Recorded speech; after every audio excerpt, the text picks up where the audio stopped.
Un seul point à l'ordre du jour de cette rencontre du président du conseil régional de l'Indéné Dioblin avec la presse. Le bilan de la visite d'État effectuée par le président de la République Alassane Ouattara dans cette région du 17 au 19 septembre dernier. Un bilan jugé positif par Pascal Abinan Kwaku, vu la mobilisation remarquable des populations à toutes les étapes.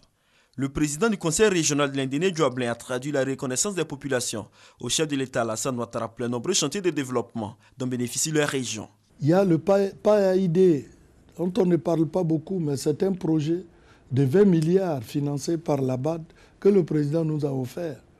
Ce qui nous a permis, depuis 2013, de désenclaver totalement toutes nos voies de desserte avec des bas-fonds pour mettre les jeunes à la culture du riz. Et pendant la visite, le président a annoncé de très bonnes nouvelles.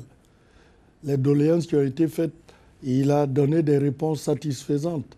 Mais tout ceci ne peut que nous conforter dans notre conviction que ce président-là est un développeur, comme on l'a dit, et moi j'ai ajouté que c'était désenclaveur. Au cours des échanges, il a également indiqué que cette mobilisation sera réitérée le dimanche 25 octobre prochain pour accorder un second mandat au président Alassane Ouattara, preuve de la reconnaissance des royaumes Dioblin et Indénié. Quand vous avez un président de cette trempe qui n'oublie aucune région et qui est candidat à sa propre succession, mais je dis que c'est vraiment l'occasion pour l'Indénié Dioblin de lui témoigner toute sa reconnaissance, et c'est ce que nous allons faire.